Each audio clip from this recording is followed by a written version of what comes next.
নামুক না, আমরা তো আন্দোলন নামুক, তারপরে হাইকোর্ট কেন সুপ্রিম কোর্টে যাক, কোনো সমস্যা নেই। কোথায় উত্তরবঙ্গ উন্নয়ন দপ্তর উত্তরবঙ্গে টাকা খরচ করবে, কোথায় করবে না করবে সেটা উত্তরবঙ্গ উন্নয়ন দপ্তর ঠিক করবে। ওটা কি করে ঠিক করে দেবে? শুভেন্দু অধিকারী ঠিক করে দেবে যে কোথায় টাকা দেওয়া হবে আর কোথায় দেওয়া হবে না। বিভীষণ না থাকলে পারে কি রাবণ অত সহজে পরাজিত হতো? বিভীষণদের দিকে নজর রাখতে হবে। এরকম কতজনকে পেয়েছেন আপনি? আমি বললাম তো, এটা তোমাদের বলার ব্যাপার নেই, এটা আমি জেলা সভাপতিকে বলবো। ঠিকই বলেছেন, বিভীষণদের থাকলে পরে তো তাদেরকে শনাক্ত করে নিতে হবে, আর এই ধরনের বেঈমানদেরকে শনাক্ত করে নিয়েই তো আমাদেরকে 26-এর পথে আগাতে হবে। নাহলে আমরা তো 40,000 জেতার সিট এটা না, আমাদের যা মানে 1 লাখের ওপরেই ভোট হওয়া উচিত ছিল ডিফারেন্স, সেটা এত কমলো কেন? তা আমাদের মধ্যে অনেকে থেকে বিজেপি রিভিউ মিটিংয়ের খবর পাচ্ছি, সেখানেও ডিসকাস হচ্ছে আমাদের নেতাদের নাম, তাদের সাথে কারা লিঙ্ক ছিল, সেসব বিষয়গুলো তো সামনে আসবে। এখন আমরা যে জিতেই ছেড়ে দিলাম তা তো না, আমাদেরকে অনেক বড় দায়িত্ব বেঁধে দেওয়া হয়েছে। আমাদের 9-0 করার টার্গেট দেওয়া হয়েছে, মুখ্যমন্ত্রী 9-0 করার টার্গেট দিয়েছেন। সেই ক্ষেত্রে আমাদের 9টা আসন জিততে গেলে, বিশেষ করে উত্তর বিধানসভা এবং মাথাভাঙা বিধানসভা, এই দুটোতেই তো আমরা ম্যাসিভ হেরেছি।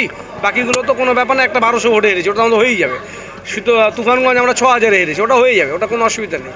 কিন্তু যে দুটো বিধানসভা 20,000 এবং 10,000 আমরা হেরেছি, সেটার ক্ষেত্রে এই ধরনের জিনিসগুলো স্ক্রুটিনি করতে হবে।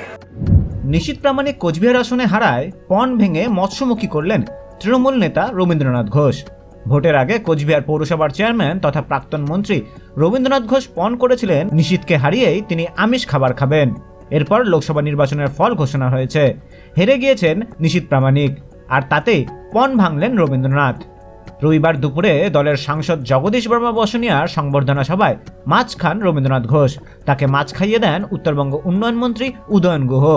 এদিনের সংবর্ধনা সভা থেকে কোচবিহার লোকসভা কেন্দ্রে যেখানে তৃণমূলের খারাপ ফল হয়েছে, সেখানে বিভীষণদের চিহ্নিত করার কথা বলেন উত্তরবঙ্গ উন্নয়ন মন্ত্রী উদয়ন গুহ। বক্তব্য রাখতে গিয়ে উদয়ন জানান, বিভীষণ না থাকলে রাবণ পরাজিত হতো না, তাই বিভীষণদের চিহ্নিত করে এদের বিরুদ্ধে ব্যবস্থা নিতে হবে। পাশাপাশি কোচবিহার লোকসভা কেন্দ্রের অন্তর্গত শহরগুলিতে খারাপ ফলাফলের জন্য চেয়ারম্যানরা দায় এড়াতে পারবেন না বলেও জানান তিনি। সাংবাদিকদের তিনি জানান, বিভীষণদের চিহ্নিত করতে হবে, পাশাপাশি যেখানে খারাপ ফল হয়েছে সেই এলাকার সবাইকেই দায়িত্ব নিতে হবে। উদয়নের মন্তব্যে সায় দিয়েছেন জেলা তৃণমূল সভাপতি অভিজিৎ দেবভৌমিকও। কোচবিহার থেকে শুভঙ্কর সাহার রিপোর্ট, উত্তরবঙ্গ সংবাদ।